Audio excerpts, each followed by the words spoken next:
PR ఓం channel ప్రేక్షకులకు నమస్కారం. మనం షెక్కిలార్ రచించినటువంటి పద్య ప్రబంధం పెరియ పురాణం అనేటువంటి తమిళంలో ఉన్నటువంటి దాన్ని తుగిరాల గోపాలకృష్ణయ్య గారు తెలుగు వచన ప్రబంధంగా చేస్తే దాని ఆధారంగా మనం చెప్పుకుంటున్నటువంటి నాయనార్ల చరిత్రలకు స్వాగతం.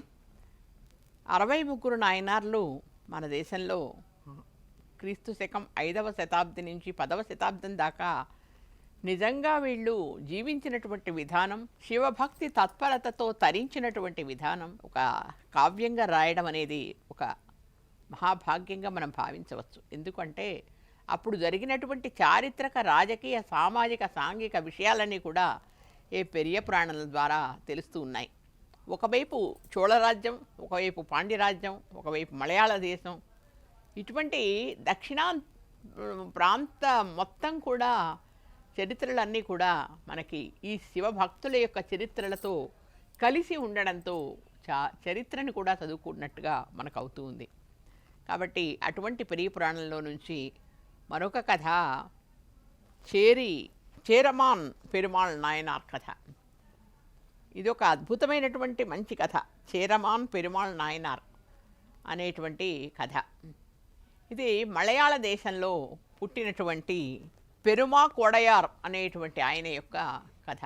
అయితే ఈ తమిళ దేశంలో, మలయాళ దేశము పర్వత ప్రాంతమైనప్పటికీ కూడా అందమైనటువంటి వృక్షాలతో, ఫల వృక్షాలతో, పూల వృక్షాలతో నిండినటువంటిదై చాలా అందమైనటువంటి ప్రదేశంగా మలయాళ దేశం చెప్పుకుంటూ ఉంటాం ఈరోజు కూడా మనం. అప్పుడు ఇంకా అందంగా ఉండేది. పర్వత లోయలు, ప్రాంతాలు, నదీ ప్రవాహ ప్రాంతాలు, పైనుంచి పర్వత శ్రేణుల నుంచి జారిపడేటువంటి జలపాతాలు, చుట్టూ అనేకమైనటువంటి ఫలవృక్షాలు, ఎక్కడ చూసినా పచ్చదనం. అటువంటి ఆ పచ్చదనం కలిగినటువంటి ఒకానొక రాజ్యము కోడంగళూరు అనేటువంటిది ఒక పట్టణం, ఒక రాజ్యం, మలయాళ దేశం. అటువంటి దేశంలో ఒక అతను జన్మించాడు.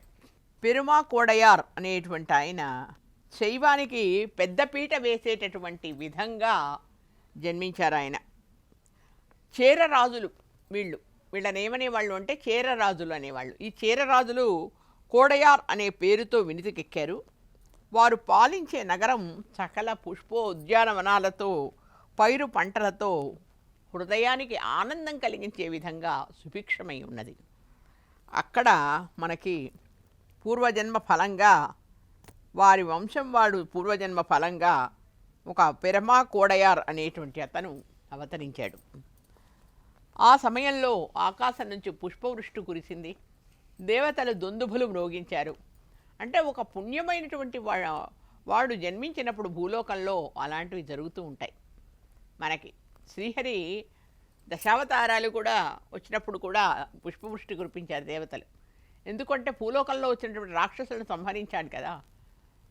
యదా యదా హి ధర్మస్య గ్లానిర్భవతి భారత అభ్యుత్థానమధర్మస్య సంభవామి యుగే యుగే అన్నాడు భగవద్గీతలో శ్రీకృష్ణుడు. అంటే ఎప్పుడెప్పుడైతే ధర్మానికి గ్లాని కలుగుతుందో, కష్టం కలుగుతుందో, నష్టం కలుగుతుందో అప్పుడు నేను ఉద్భవిస్తాను, సంభవామి యుగే యుగే, ప్రతి యుగంలో కూడా నేను పుడతానని చెప్పి అనుకున్నాడు ఆయన. అందుకే కృష్ణావతారం, రామావతారం ఇవన్నీ. కానీ అవతారాలు ఎప్పుడైతే జన్మించారో, అవతారాలుగా ఎప్పుడైతే భూమి మీద పసిపిల్లలుగా పుట్టారో అప్పుడు పూలవృష్టి కురిసింది ఆకాశం నుంచి. ఎందుకు అంటే భూమిలో ఉన్నటువంటి రాక్షసులందరినీ సంహరించేది మరి భగవంతుడే కదా. అట్లా కాబట్టి ఈయన కూడా ఒక పని కోసం పుట్టినటువంటి వాడిగా ఇతడు పుట్టంగానే పెరిమా కోడయార్ అనేటువంటి అతను పుట్టంగానే ఆకాశం నుంచి పూలవృష్టి కురిసిందట. అట్లాగే దేవదుందుభులు మ్రోగించారట. దేవతలందరూ కూడా, జీవులందరూ ఆనందంతో పొంగిపోయారట. ఊళ్ళో వాళ్ళు అంతే, పైన ఆకాశంలో దేవతల సహితము ఆ విధంగా ఆనందాన్ని వ్యక్తం చేశారట వాళ్ళు. నిరంతరం కూడా ఆయన చిన్నప్పటి నుంచే శివుని యొక్క చిత్త వృత్తి కలిగి అతని యొక్క పాదాలయందు తన చిత్తాన్ని నుంచి నిరంతరం కూడా శివధ్యానం చేసేటటువంటి వాడు, శివుని గురించి తపస్సు చేసేటటువంటి వాడు అతడు. కోళంగరూరు అసలు పరిపాలించేది ఎవరు అంటే సెంగయాల్పూర్ అనేటువంటి ఆయన. సెంగలార్పూర్ అనేటటువంటి ఆయన ఆ ప్రాంతాన్ని పరిపాలిస్తూ ఉన్నాడు. ఆ పరిపాలిస్తూ ఉన్నప్పుడు ఆయన పెద్దవాడైపోయాడు. చేరమాన్ రాజ్యం అది. కాబట్టి ఆ చేరమాన్ రాజ్యంలో ఆ సెంగలయార్పూర్ అనేటువంటి ఆయన ముసలివాడైపోయిన తర్వాత మంత్రులందరికీ కూడా ఆ ఆలోచన కలిగింది ఏంటి అంటే, మన పెరుమా కోడయార్ ఎవరైతే ఉన్నారో అతన్ని ఈ చేర రాజ్యానికి రాజ్యాధిపతిగా చేస్తే, రాజును చేస్తే చాలా బాగుంటుంది, రాజును చేస్తే చాలా బాగుంటుంది ఇక్కడ అనేసి ఒక ఆలోచన చేశారు. ఒక ఆలోచన చేస్తే మంత్రులు, అతను యువరాజుగా అతని వంశంలో ఉన్నటువంటి వాడే కాబట్టి యువరాజుగా పట్టాభిషేకం అంతకుముందు చేసినప్పటికీ కూడా ఇతను ఎప్పుడైతే ముసలివాడైపోయాడో అప్పుడు మంత్రులందరూ కూడా ఇతన్ని చేరమాన్ రాజుగా చేయాలి అని చెప్పేసి అనుకున్నారు.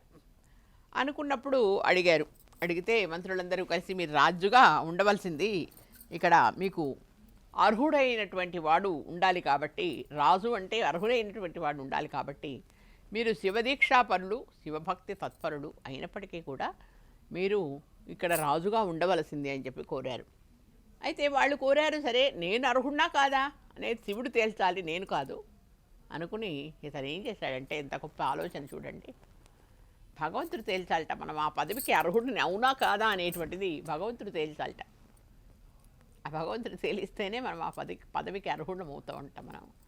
కాబట్టి అతను ఆ విధంగా మళ్ళీ శివుడిని అడుగుతాడు, ఓ శివా, ఓ దేవా, నన్ను ఇలా రాజుగా ఉండమంటున్నారు, నేను అర్హుడినా? నేను ఒకవేళ అర్హుడినైతే ఏంటి అంటే, భక్తి మార్గాన్ని వీడకుండా నాకు పాలించే శక్తినివ్వు. అంటే ఇప్పుడు ఒక పనికి వెళ్తామనుకోండి, చాలా బిజీ. ఇప్పుడు రాజు అంటే ఊరికే కాదు కదా, అనేకమైనటువంటి పనులు ఉంటాయి, ఎన్నో వ్యవహారాలు ఉంటాయి, రాజ వ్యవహారాలు ఉంటాయి, శత్రువులు ఉంటారు, లేకపోతే రాజ్యాన్ని సుభిక్షంగా ఉంచవలసినటువంటి బాధ్యత ఉంటుంది, పేదరికాన్ని నిర్మూలించాల్సిన బాధ్యత ఉంటుంది, ఎన్నో బాధ్యతలు ఉంటాయి. అటువంటి బాధ్యతలతో ఉన్నప్పుడు శివభక్తి సాధ్యమవుతుందా? అతని ఒక ప్రధానమైనటువంటి ప్రశ్న అది అన్నమాట. అంటే శివభక్తి మరి ఎలా? మరి శివభక్తిని నేను వదులుకోలేను కాబట్టి శివభక్తి పరాయణయ్యి ఇవన్నీ చేయాలి. అది శివభక్తిని నాలో ఉండేటట్లుగా చెయ్యి. ఎన్ని పనుల మీద ఉన్నప్పటికీ కూడా ఆ శివభక్తిని వదలకుండా, నీ పాదార విందాలను వదలకుండా నన్ను చూసుకో స్వామి, నీదే బాధ్యత అన్నాడు ఆయన. ఆయన మీదకి నెట్టేశాడు బాగా. అయితే చెప్పుకుని మళ్ళీ ఇంకోటి ఏమన్నాడు అంటే, ఎదుటివారి మనోభావాల్ని కనపెట్టగలిగేటువంటి నైపుణ్యము, ఎదుటివారి భావాల్ని కనపెట్టగలిగేటువంటి నైపుణ్యాన్ని కలిగివు. అంటే చాలామంది భక్తులైనటువంటి వాళ్ళకి ప్రపంచ జ్ఞానం తక్కువ ఉంటుంది అంటారు జనరల్గా. సాధారణంగా అనేది ఏంటంటే, ఎప్పుడైతే భక్తిపరులు ఉంటారో అప్పుడు ప్రపంచ జ్ఞానం తక్కువ ఉంటుంది అంటారు. ఇప్పుడు రాజాస్థానాల్లో పనిచేస్తూ శివభక్తి తత్పరతను వదిలిపెట్టకుండా ఉన్నవాళ్ళు, శివభక్తి అనే కాదు ఏదైనా భక్తి తత్పరతను వదిలిపెట్టకుండా ఉన్నవాళ్ళు చాలామంది మనకు ఉదాహరణలు కనిపిస్తారు. బసవుడు ఉన్నాడు కదా, బసవన్న ఏం చేశాడు? చక్కగా రాజ్యపాలన చేశాడు ఆయన. రాజ్యపాలన అంటే సైనాధికారిగా ఉంచాడు, లేకపోతే కోశాధికారిగా ఉంచాడు, పాలన చేశాడు చక్కగా. మళ్ళీ డబ్బులు ఖర్చు పెట్టాడు, మళ్ళీ డబ్బులు వచ్చేలాగా కూడా చేశాడు, అన్ని విధాలుగా చేశాడు. అట్లా మనకేంటంటే సైన్యాధికారిగా ఉండి, రాజుగా ఉండి, అన్నీ చేస్తున్నటువంటి, రాజ్యపాలన చేస్తూ శివభక్తి తత్పరత కూడా కలిగి ఉండేటువంటి వాళ్ళు మనకి చరిత్రలో ఉదాహరణలు చాలామంది మనకు కనిపిస్తూ ఉంటారు కదా. రామదాసు కూడా అట్లాగే బాధ్యతలు ఇచ్చారు కదా తానేషా వాళ్ళు. ఆ తర్వాత అతనే దొంగిలించాడని చెప్పేసి జైల్లో పెట్టించారు. అలా రకరకాలుగా మనకి భక్తులైనటువంటి వాళ్ళు రాజా కోశాగారంలో కానీ మిగిలిన వాటిలో కానీ బాధ్యత నిర్వర్తించడం అనేటువంటిది చేశారు వాళ్ళు నిజంగానే. అట్లాగే ఇతను కూడా ఏం చేశాడంటే, దేవుణ్ణి అడిగాడనమాట, నాకు ప్రజల్ని పరిశీలించగలిగేటువంటి అవకాశం నాకు ఇవ్వు స్వామి. ఒకటేంటంటే, నేను శివభక్తి తత్పరతని వీడకూడదు, నేను రాజ్యాన్ని పరిపాలించినప్పటికీ కూడా శివభక్తి తత్పరతని వదలకూడదు ఒకటి. ఇంకోటి ఏంటంటే, ప్రజల్ని పరిశీలించేటువంటి శక్తి ఇవ్వాలి, వాళ్ళు మనసులో నా గురించి ఏమనుకుంటున్నారో తెలియాలి, రాజ్యం గురించి ఏమనుకుంటున్నారో తెలియాలి అని చాలా కోరికలు కోరుకున్నాడు ఆయన భగవంతుడిని. అంటే రాజ్యాన్ని బాగా సమర్థవంతంగా పరిపాలించాలి, శివభక్తి కొనసాగించాలి, ఇవన్నింటికి ఒకదానికి సంబంధాలు ఉన్నాయి కాబట్టి ఇవన్నీ జరిగేలాగా చూడు అని చెప్పేసి ఆ దేవదేవుణ్ణి కోరుకుని సరే ఆయన సరే అన్నట్టుగా భావించుకుని సంతోషంతో పట్టాభిషేకానికి ఒప్పుకున్నారు. ఆయన ఒప్పుకున్న తర్వాత చేరమానుడు అయిపోయాడు. ఆయన చేరమానుడు మొత్తానికి రాజమకుటం అనేటటువంటిది ఆయనకు వచ్చేసిందనమాట. రాజమకుటాన్ని తీసుకున్నాడు, కిరీటాన్ని పెట్టుకున్నాడు. చేరమాన్ పెరుమాళ్ నాయనారుగా తర్వాత మారతాడనమాట క్రమంగా. అతను రాజమకుటం తీసుకుని మంత్రులు నిశ్చయించినటువంటి శుభలగ్నంలో అతడు ధర్మ పరిపాలనార్థమై చక్కగా అతను తీసుకున్నాడు. చేరమానుడు పట్టాభిషిక్తుడయ్యాడు, రత్న కిరీటధారుడయ్యాడు, సింహాసనం అధిష్ఠించాడు. ఆయన కోడయార్ పెరుమాళ్ళ ఆలయానికి వెళ్ళి ఫస్ట్ సాష్టాంగ నమస్కారం చేసి, స్వామి నేను ఒక బాధ్యతను స్వీకరించాను, సక్రమంగా నెరవేర్చేటట్టు నన్ను దీవించమని దేవుణ్ణి వేడుకున్నాడు. వేడుకుని వస్తూ ఉండగా రాజభవనానికి తిరిగి వస్తున్నట్టు దేవుడి గుడికి వెళ్ళి రాజభవనానికి వెళ్ళి తిరిగి వస్తూ ఉండ ఒక చాకలి వాడు ఏం చేశాడంటే మూటని కట్టుకున్నాడు. బట్టలు అన్నీ వీపు మీద పెట్టుకున్నాక వర్షం పడి ఆ వర్షం వల్ల ఏమైందంటే మన్నంతా కూడా కరిగిపోయి అతని శరీరంలో తెల్లటి ఇట్లా విభూదిలాగా శరీరం అంతా తెల్లగా మారిపోయింది. అది మారిపోతే ఇతడు ఏం చేశాడు, కిందికి దిగి ఆ చాకలి వాడికి నమస్కారం చేశాడు. రాజుగారు అతను ఆశ్చర్యపోయాడు, ఇదేంటి నాకు నమస్కారం చేయడం ఏంటి స్వామి, నేను చాకలి వాడిని, మురికి బట్టలు ఉతికి తెల్లగా ఉతికేవాడిని, అంతేకాని అంటే సున్నం ఉంటుంది కదా మామూలుగా వాళ్ళు ఏం చేస్తారు, చాకలి వాళ్ళు అది వరకు కాలంలో ఆ సున్నము సోడా ఇవన్నీ వేసి బట్టలు ఉతికి వేసేవాళ్ళు కదా, అదంతా కూడా అతనికి అంటి ఉన్నదన్నమాట. అయితే దానిపైన మట్టి అది కూడా ఉండగా కూడా దాన్ని మట్టంతా పోయి ఆ తెల్లగా అది సున్నం మాత్రం ఉండిపోయింది. ఆ తెల్లదాన్ని చూసి ఏమనుకున్నాడంటే విభూది రాసుకున్నాడు. విభూది రాసుకున్న ప్రతి ఒక్కడు సాక్షాత్తు శివుడితో సమానము అనేటువంటిది ఈయన భావన. అందుకని ఏనుగు దిగి రాజు గారి ఏనుగు దిగి మరి రథం దిగి అక్కడ అతనికి సాష్టాంగ నమస్కారం చేశాడు. అయ్యో స్వామి, నేను మురికి బట్టలు ఉతుక్కునేటువంటి చాకలి వాడిని, నాకు నమస్కారం చేస్తారేంటంటే అవన్నీ నాకు తెలీదు, నీవు ఒంటి నిండా విభూతి పుసుకున్నట్టు నాకు అనిపించింది, ఆ శివుడే నాకు కనిపించినట్టు అనిపించింది, దండం పెట్టానన్నాడు. మంత్రులు సామంతులు వాళ్ళ పక్కన ఉన్నటువంటి వాళ్ళంతా కూడా ఇప్పుడు మామూలుగా ఇప్పుడు రాజయ్యాక ఎంతోమంది వెనకాల ఉంటారు కదా అతనికి, వాళ్ళంతా కూడా చాలా ఆశ్చర్యపోయారు, ఇదేంటి ఇలా అనడం ఏంటి అని చెప్పేసి చాలా ఆశ్చర్యపోయారు అనమాట. కాబట్టి అటువంటి ఇంత మంచి రాజుని మనం చేసుకున్నాము అని చెప్పేసి వాళ్ళు కూడా పొంగిపోయారు. అయితే అతని యొక్క మహిమ ఏంటో కానీ అతను భక్తుడు శివుడికి మొక్కుకున్నాడు కాబట్టి ఎవరైతే సామంత రాజులు ఉన్నారో పక్కపక్కన రాజులు ఉన్నారో వాళ్ళంతా కూడా శిస్తు క్రమం తప్పకుండా కడుతూ ఉన్నారు. వాళ్ళు ఏదైతే కట్టాల్సిన శిస్తు ఏదైతే ఉందో కప్పం అంటారు కదా, ఆ కప్పము చెల్లిస్తూ ఉన్నారట. ఎటువంటి పేచీలు పెట్టట్లా. ఇదివరకు రాజు ఉన్నప్పుడు పేచీలు పెట్టారేమో కానీ ఇప్పుడు ఏ విధంగా పేచీలు పెట్టకుండా కప్పాన్ని అంతటినీ శిస్తునంతటినీ కట్టడం మొదలుపెట్టారట. ఎప్పుడూ క్రమం తప్పకుండా అన్ని ధర్మకార్యాలన్నీ నెరవేరుస్తూ ఉన్నట్టు అతను రాజభోగాలని అనుభవిస్తూ ఉన్నాడు. తర్వాత ధనాదుల్ని నటరాజేశ్వరుడికి సమర్పిస్తూ ఉన్నాడు. నటరాజేశ్వరుడి దగ్గరికి వెళ్ళి ఆ గుడికి వెళ్ళి ఆ ఊళ్ళో ఉన్నటువంటి గుడికి ప్రతిరోజు వెళ్ళి అతనికి అభిషేకం షోడశోపచారాలతో పూజ అన్నీ చేస్తూ తాను రాసినటువంటి ఏవైనా పద్యాలు అవన్నీ కూడా వినిపిస్తూ ఉండేవాట. అయితే అతనికి ఒకటి ఏంటంటే తను పూజ చేయంగానే పూలతో అన్నింటితో పూజ చేసి ఇంత రాజుగా ఉండి అన్ని కార్యాలు రాజకార్యాలు చేస్తున్నప్పటికీ కూడా ఏ ఒక్క పూట కూడా శివుని యొక్క పూజని మరవలేదు ఆయన.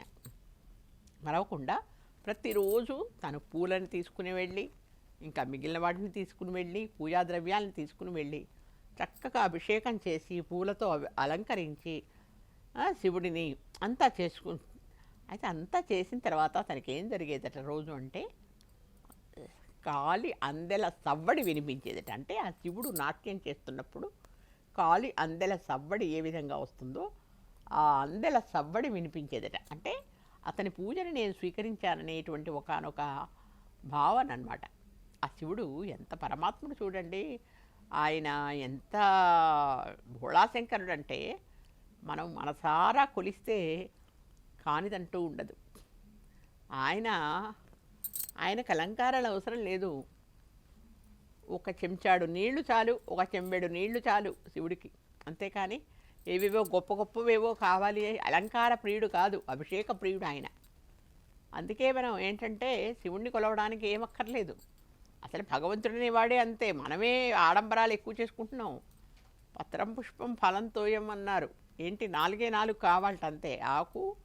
ఆకులతో పూజించు పలుకుతాడు శివుడు. శివుడు కాదు ఏ దైవమైనా.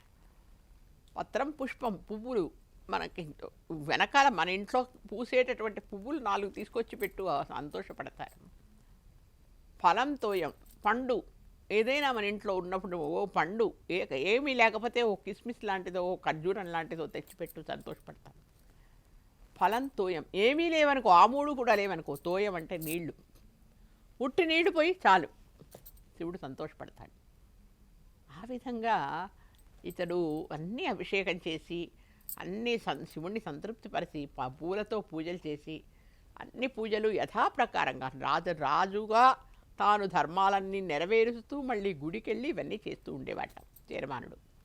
ఆ చేస్తూ ఉన్నప్పుడు రోజు కూడా కాలి శబ్దం వినిపిస్తుంది. అంటే నటరాజస్వామి తాను నాట్యం ఆడుతున్నప్పుడు ఏ శబ్దం వస్తుందో కాలి ఆ అందెల సవ్వడి, ఆ అందెల సవ్వడి తనకి వినిపిస్తూ ఉండేది. ప్రతిరోజు కూడా వినిపిస్తూ ఉండేది. వినిపిస్తూ ఉంటే అతను ఆశ్చర్యంగా చాలా సంతోషపడిపోయేవాట. అందెల సవ్వడి వినిపిస్తుందని, ఆ శివుడు నన్ను అనుగ్రహించాడని అది మనసారా తనివి తీరా విని అప్పుడు మళ్ళీ రాజాస్థానానికి వస్తూ ఉండేవాట. ఇలా ప్రతిరోజు జరుగుతున్నటువంటి విషయమే. చేరమానుడు ప్రతిరోజు ఆ విధంగా పూజ చేయటము, ప్రతిరోజు ఆ విధంగా జరుగుతూ ఉండేదిట. అయితే ఒకసారి ఏం చేశాడంటే, ఒక బాణభద్రుడు అనేటటువంటి ఒక అతను ఉన్నాడు. ఆ బాణభద్రుడు అనేటటువంటి ఒక అతను ఏం చేశాడంటే, అతడు కూడా శివభక్తుడు బాగా. బాణభద్రుడు అనేటువంటి అతను శివభక్తుడు, కానీ కొంచెము ధనంలో కొంచెం లేనటువంటి వాడు. అయితే అతని కల్లో కనిపించి ఏం చెప్పాడంటే, మీరు భద్రా, నీవు ధనాన్ని గురించి ఆలోచించవలసిన అవసరం లేదు, నేను ఒక లేఖ ఇస్తాను, ఆ లేఖ తీసుకెళ్ళి నువ్వు చేరమానుడికి అందజేయి. అందచేస్తే నీకు కావలసినంత ధనం ఇస్తాడు. రాజుగా ఉన్నాడు కదా, ఏం లోపం లేదు ఆయనకి, లోటు లేదు, ఎంతో పంటలు పండుతున్నాయి అక్కడ, సుభిక్షంగా ఉంది రాజ్యం. కాబట్టి ఏది కావాలంటే అది మీకు ఇస్తాడు రాజు. కాబట్టి తీసుకుని వెళ్ళవలసింది, నేను ఒక లేఖ ఇస్తాను నీకు అని చెప్పేసి కల్లో కనిపించి చెప్పాడు. ఒకనాటి రాత్రి కనిపించాడు. అయితే అతడు పాండ్యదేశంలో భక్తి గీతాలు బాగా ఆలపించేటటువంటి వాడనమాట, బాణుడు అనేటువంటి వాడు, బాణభద్రుడు. సరే, అలాగే ఆయన ఏం చేశాడంటే ఒకరోజు అవన్నీ కలలో కనిపించి రాసిచ్చాడు. నాకు అత్యంతమైనటువంటి ప్రియమైనటువంటి భక్తుడు భద్రుడు అనేటటువంటి వాడు, బాణభద్రుడు అనేటటువంటి వాడు నీ దగ్గరికి వస్తున్నాడు.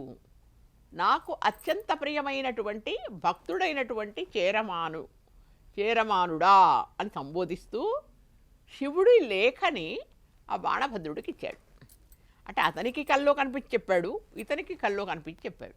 అతనికి ఏం చెప్పాడు అంటే, నా దగ్గర నుంచి ఇట్లా బాణభద్రుడు అనేటటువంటి అతను పాండ్యదేశం నుంచి వస్తూ ఉన్నాడు చేరదేశానికి, కాబట్టి మీ దేశానికి వచ్చినప్పుడు అతనికి కావలసినంత ధనాన్ని ఇచ్చి పంపవలసింది అని చెప్పాడు. ఒక లేఖ తీసుకుని వస్తాడు అంటే ఇతని గ్యారంటీ ఏమిటి? అందుకే పూర్వకాలంలో ఇప్పుడు కూడా ఉన్నాయి కదా రికమెండేషన్ లెటర్స్, అట్లాగే ఈయన కూడా ఒక రికమెండేషన్ లెటర్ ఇచ్చాడు శివుడు బాణభద్రుడికి. ఎంత అదృష్టం చూడండి, ఒక లేఖ దేవుడు రాసేయడం అంటే మామూలా. కాబట్టి ఒక లేఖ రాసిచ్చాడు బాణభద్రుడికి. అంటే బాణభద్రుడు సామాన్యమైన వాడు కాదు మరి, అందుకనే మంచిగా గీతాలు పాడేవాడు, చక్కగా పద్యాలు పాడేవాడు ఆయన.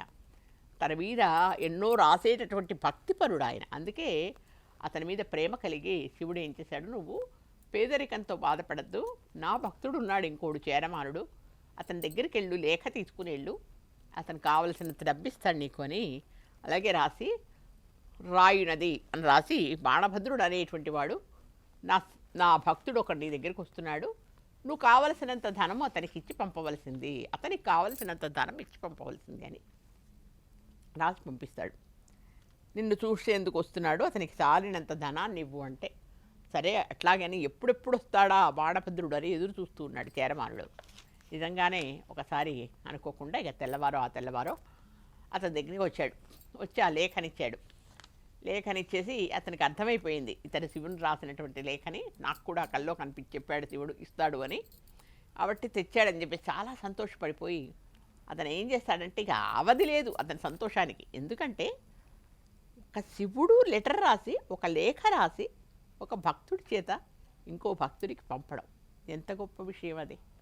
అది ఎవరికైనా దక్కుతుందా? ఆ అదృష్టం ఎవరికైనా దక్కుతుందా? అట్లా రాసిచ్చినటువంటి ఆ లేఖని చూసి ఆనందపడిపోయి పరమానంద భరితుడైపోయి చేరమానుడు ఏం చేశాడంటే వెంటనే ఆయుధాగానంలో ఉన్నటువంటి సొమ్మును మొత్తం మూటలు కట్టమన్నాడు. వాళ్ళని పిలిచాడు. సేనాపతులు సేనానాయకుల్ని వాళ్ళు ఉంటారు కదా కోశాధికారి వాళ్ళందరినీ. ఎంత ఉందో ధనం మొత్తం మూటలు కట్టేయండి అన్నాడు. ఏనుగుల మీదకి ఎక్కించేయండి అతని తీసుకొని పొమ్మని చెప్పి చెప్తాడు. అంటే ఆయన అంటాడు నేను తీసుకోపోగలిగినంతే తీసుకోపోతాను, ఇవన్నీ తీసుకోమంటే ఎలా తీసుకుపోతాడు? తీసుకుపోలేడు కదా. కాబట్టి నాకు కావలసినంత ధనం నేను తీసుకోపోగలిగిన ధనం మాత్రమే నేను తీసుకెళ్తాను స్వామి నేను రాజా అని చెప్పి అతను తనకు కావలసిన ధనాన్ని మాత్రం అతను తీసుకుని వెళ్ళిపోతాడు. రాజు కూడా ఏంటంటే వచ్చినటువంటి రాజు అయినటువంటి మాత్రాన తను గర్వంగా ఉన్న చోట ఉండి అతన్ని వెళ్ళిపోమని చెప్పరు. ఎవరు అతిథులు వచ్చినా అంటే వేరే దేశం నుంచి ఎవరు వచ్చినా సరే వాళ్ళ అతిథుల కిందే లెక్క కదా. కాబట్టి బాణభద్రుడు వచ్చినప్పటికీ అతన్ని కూడా ఒక అతిథిగా ఆ ఊరి పొలిమేర దాకా వెళ్ళి సంతోషాంతరంగుడైపోయి రాజు అతన్ని చేరమానుడు అతన్ని పంపించి బాణభద్రుడిని పంపించి వచ్చాడట తిరిగి. అయితే వచ్చేటప్పటికే కొంచెం ఆలస్యమైందో మొత్తానికి ఏదో పూజా సమయం అయింది. ఆ పూజా సమయం మళ్ళీ మామూలుగా గుడికి వెళ్ళడం, ఆ పూజ చేయటం, తను చేసేటువంటి పూజ అంతా చేసిన తర్వాత రోజు వినపడేటటువంటి సవ్వడి వినపడలేదట అతనికి. రోజు వినపడే ఆ గజ్జల సవ్వడి వినిపిస్తుంది కదా. శివుడు నాట్యం చేసినప్పుడు సవ్వడి ఏదైతే ఉందో, చప్పుడు ఏదైతే గజ్జల చప్పుడు ఏదైతే ఉందో, శివుడి లాస్యం చేసేటప్పుడు ఆ మువ్వల సవ్వడి ఏదైతే ఉందో అది వినిపించలేదట. వినిపించలేదు. ఆ తర్వాత ఏం జరిగింది అనేది తరువాతి ఎపిసోడ్లో మనం చెప్పుకుందాం. స్వస్తి, నమస్తే.